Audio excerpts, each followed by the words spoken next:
Karishma and welcome to the sixth installment of TABLEWORK, a TAPS video series featuring members of our show's creative teams in a discussion of their scholarly and creative efforts for taking their production from the page to the stage. Today's panelists will help us dive into TAP's winter main stage, Pali, adapted from the short story by Bisham Sani. Before we begin our first question, I'd like to ask our two panelists to introduce themselves. Hi, thank you for joining us today. My name is Suhaila Meera, and I'm a fifth-year PhD candidate in Theater and Performance Studies. I'm also the director of Pali and adapted it for the stage along with my co-playwright, Dustin Nakau-Hyder. Hi, I'm Nina Ball. I am the scenic designer for Pali and also the scenic design professor here at Stanford. Suhaila, how did you go about adapting the play for the main stage? So, let's see, I read the story and I began trying to think about how it might translate theatrically. And admittedly, I'm not a playwright. I've never written a play, and so that was really challenging. And Michael, my directing mentor, actually suggested bringing on a co-playwright. And, I think we'll probably get to this at some point, but my family crossed from Pakistan to India during partition, and so it felt important to me to try to find a co-playwright who had a similar and perhaps sort of opposite experience, a family that might have crossed from India to Pakistan. And Dusty is the fiance of a very dear friend of mine, a screenwriter, and his father was 8 when he crossed from Jhansi in India to Lahore in Pakistan. About 2 years after the partition in 1949. So we sort of started talking. The very first thing we did is we both wrote separately sort of scene outlines based on the story and then compared them. And we're kind of excited to see where we were structurally thinking similarly, where we weren't. And then we divided the scenes, wrote the first draft that way, and then from there it became a very kind of collaborative revising process. And we're still revising even in the rehearsal process. What's it like now for you moving from being a playwright to directing the work, especially because of your attachment to the actual writing process? Such a good question. Well, I will say, often in rehearsal, the cast will ask, why did you choose this name? Or what? And I'll always blame Dusty. I'll be like, that was Dusty's part, whether it was or not. So that can be interesting to be like sort of accountable on the spot to some of the choices in the rehearsal room. But I think more than anything, I feel really lucky because I feel like we sort of got this new play development process too, right? We wrote a script and it's just improving with the questions the actors are asking, the problems we're facing in the room. So it feels like a very sort of beneficial in both ways process. The script is getting better and the ability to change the script is making the play better too. I'd love to dig deeper into some of the theatrical elements later on in our conversation. But for now, Nina, I'd actually like to learn a little bit more about your process and what themes, images stuck out to you when you first read the play. Yeah, it was a topic that I knew a little bit of, but hadn't really spent a lot of time researching. So I think for me, what struck me is I have 2 children, and I was crying actually the first time I read this. I told you this. I was like, that just wrecked me. It was really hard to think about this family torn apart that way, and what the stakes must have been like for them to get on the lorry, to leave, and that separation. And so that was the first thing, and then digging in deeper, it really was this beautiful story of these 2 worlds that are so similar. I think the differences we're focused on a lot now, but in this, it read to me as they're very, very similar, and wanting to grab onto those similarities, the mirror images, the how these 2 cultures, even in their differences, are really sharing a lot of similarities in architecture, in history, and talking to Suhaila, we were both feeling that way, and so it was exciting to kind of hit that really early in the process and really start thinking about how these 2 worlds are mirroring and complementing each other. Could you speak a little bit more to the specific design choices that you made in relation to these themes? So it's a play where the set needs to change. There needs to be movement. There is action. There is, when you first read a play and you follow the movements of, oh, now we're here, and okay, now we're there. Okay, how are we going to get there? And we decided to have moving walls, these moving structures that were skeletons of themselves. So maybe part of something bigger before, but they have decayed. There is, a similar arch shape in both of them, and it's treated differently with color and tonality and texture, but that the shapes themselves mimic each other was important. And how they move. We put them on wheels. We are moving them around the space. The actors will do those movements, and so we really are changing the volume of the space in an exciting way. Watching those walls close, we'll feel it viscerally, I believe, and watching them open up into these mirroring courtyards and seeing the beautiful sky and the expanse and moments, and closing it down and opening it up. So the irising in and out, I think, is going to be really beautiful. And we're both really excited about how it's going to come together. Definitely, the setting is designed as stunning, and I think one other sort of motif we talked about was the sky, right? And this kind of expansive. So even in Sani's story, he writes often about the stars and the night sky, and I think that was also an important element, that these people are all sharing the same sky, sleeping under the same sky. That time actually passes similarly too, right? There is no time difference between India and Pakistan, and so how that's part of it as well.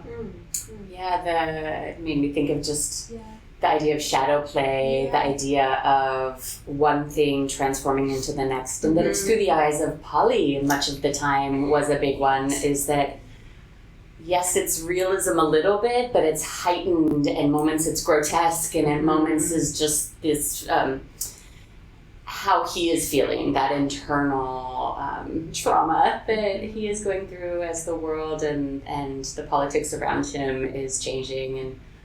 And I think we're using some of this larger than life shadow play in moments to kind of accentuate that. I think is going to be really beautiful and exciting, and Thank you. What does your rehearsal room look like? What's the process? What happens when the actor walks into the space? Sure. So we have been warming up at the top of each rehearsal. We have an absolutely wonderful vocal coach, Stephanie Hunt, who's also teaches acting in our department. She has taught us a series of really great warm-ups, physical, vocal, and then one of my assistant directors, Rashi, will often lead those too.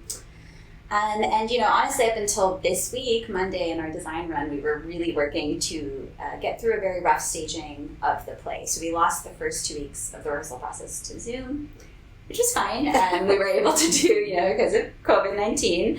I think that was still really productive. We did a lot of table work, dialect work in that time, but we didn't really start staging until about 2 weeks after we expected to. And we're outdoors for a week too. So the last few weeks have been this rush to, just get a very rough sense of how, like Nina said, we get from a refugee camp to lorries to courtyards to, through all of these changing worlds of the play. But now I'm hoping that the next 2 weeks we can really start digging into character work, more work with our wonderful child actors, Nishan and Baris. So they're joining us increasingly now in the rehearsal process, and to see even what ideas they might bring. Yeah, thank you for bringing up the sort of challenges in the beginning with the COVID situation and having to do Zoom rehearsals. Can you speak a little bit more about some of the unforeseen hurdles that you may have encountered along with not just COVID, but any other hurdles that you may have both in your processes encountered? COVID is the big one. Definitely timelines shifting. Yes. Because of COVID. It was harder for me to find child actors than I expected it to be. How's that been, working with child actors? It's been fantastic. Nishan and Baris are incredible, and I think, as Nina said, so much of what we're trying to tell with this story is how partition might have been experienced by a child. how it might have been seen through the child's eyes. So having a 7-year-old and an 11-year-old who are learning, who both have a personal connection to partition, but are also learning about this historical event through being part of the play has, I think, made that real in a way that I hadn't even anticipated.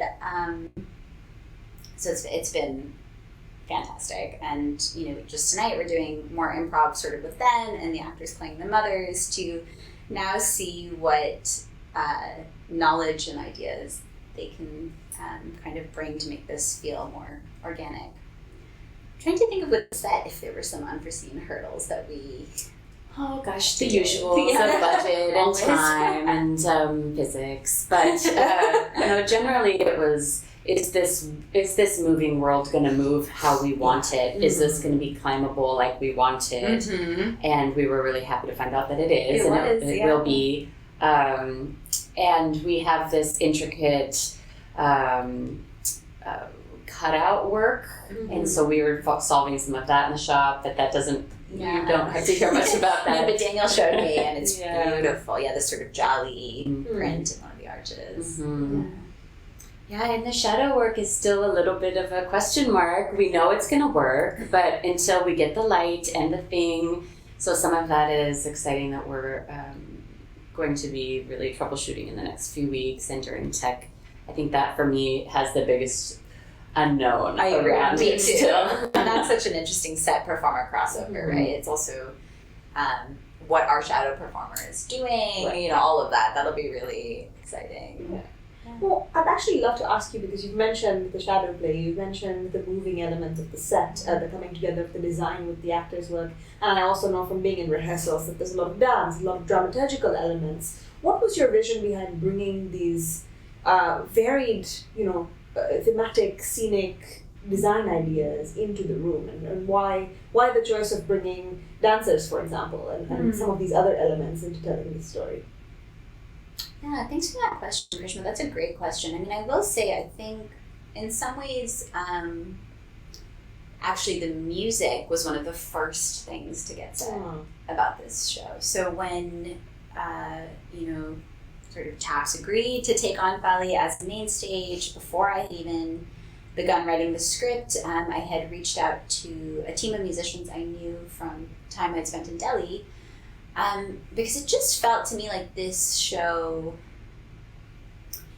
I think we have many negative associations with sort of melodrama as a genre, but I think in a South Asian context, it's we're often thinking about kind of music and emotion, and I felt like music would just be really important and could really help shape the identity of the show. And so they were working pre-script on the kind of original score that everybody will get to hear in the play. And then I think once I heard the music, there was this real kind of, I could imagine, Gatha specifically originally, a sort of North Indian classical form that felt, has both sort of, how do I put it, has kind of both Hindu and Muslim origins, and so it feels like it speaks to some of the issues in the play. So I think when I heard the music, I was like, I think we need dancers. And then that kind of evolved into a conversation with Stanford Newport, Stanford's Indian classical team. Excitingly, they're a fusion team. So as you know, Karishma, they're sort of Bharatanatyam and Kathak trained. And so I think what they've given us, which I'm really excited about, is more of a fusion piece that's really retelling evocatively the story of the play. So Bharatanatyam has brought this whole storytelling element to the dance segments that is gorgeous, and now I'm hoping that actually the actors can pick up some things from the dancers, right? There's this exciting, some of their gestures. How do we bring that back now into the rest of the play? So I think there's a sense that, the Bollywood films I grew up loving, South Asian art forms in general tend to have this kind of mix of music, theater, dance, and wanting to see how we might bring that into our piece too. So it's not a musical, but it has music and dance. Yeah. Well, I think in many ways also just in terms of the tone of this music and dance and other elements that are incorporated, it sort of speaks to the timelessness of some of these themes and some of the motifs and the questions and the challenges that we're dealing with in the play. So I think it's really artfully done, and I'm really excited to see how the audience will respond to some of these questions really that we've been exploring in different contexts in rehearsal and throughout the process. On that note, Meera, I'd love to hear from you if there was any specific ideas that you had in the design process that ended up evolving after watching the design run, after being a part of some of the more in the space elements. Great question. The design has to be so early. Yeah. That is one of the unfortunate things about the way it marches forward, since there's so many people involved. But the places that it really can wait for the rehearsal room is in properties, like the things they're holding, the set dressing, how the actors interact with it, climb up on it in ways they didn't know they could, peek through the jolly and hide behind the sheet. And so those are the moments that are really joyous and fun to solve. So I think some of that is still to come, but we're still playing around with color choices and how they respond with the costume choices that we know, but we also have to then find the thing and how do they speak to each other. How the shadow plays once the lights come in and the lights come streaming through some of these perforations in the jolly. So there's just a lot of fun things to be still found. Right. As far as changes through the process, I don't know if there was that many. We really did. As far as maybe some color evolution through the color of, maybe it's a little more burnt out feeling than, the choice that I had made, and it's a little back and forth that way. It was really very organic and quite really lovely. It's lovely to work with, and it's not always easy. So when it is, it's great. What Nina did so brilliantly was design a flexible set. So I was thinking about scene 8, right? And Karishma, to your question about dance. So then we had this dance finale, and Nina had amazingly left kind of open what that ground plan might be. And because the walls are flexible, I think we still have space to change that, right? So we have one idea. We'll try it with the full dance.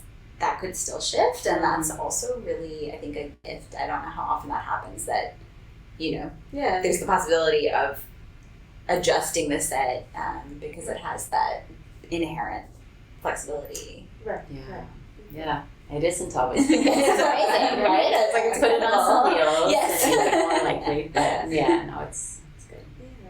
Well, in the last couple of minutes that we have here, I would love to learn a little bit more in the larger frame of things, in the larger sort of thematic questions and purpose behind putting this on stage in this moment. What do you feel you'd like the audience to walk away with from watching this or experiencing this?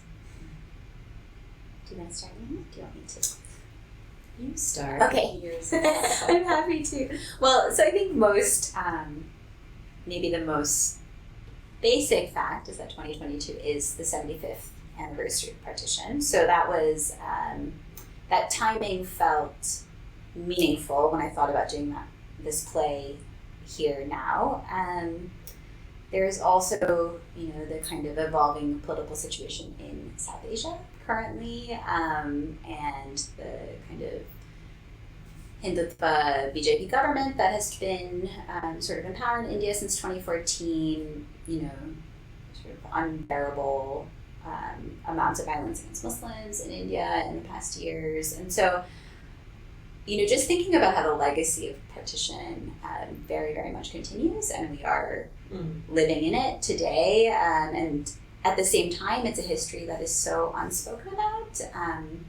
So, my family, my maternal grandparents are Sikh Punjabi and had crossed, as I said, from Pakistan to India, but certainly not a topic that has been much discussed at all with me growing up. And then I was never taught about partition in school. I think it was only in college when I started taking South Asian history classes that I really learned about it. And something I've been sort of shocked to learn is that even our actors who grew up in India and Pakistan sort of describe the same thing, that even in their textbooks there's a real emphasis on independence, the kind of early post-colonial moments, but partition is largely elided. So, in comparison to perhaps something like the Holocaust, which we're very conscious about discussing and looking at, it's interesting to me that we kind of repress partition and yet are so much living in its shadow. And so I hope that the audience will walk away with that, think about 1947 and 2022, as well as, of course, the many, many analogous scenarios of children caught between nations, crossing borders, as close as, the United States' southern border, and how many Palis there are right now. Yeah.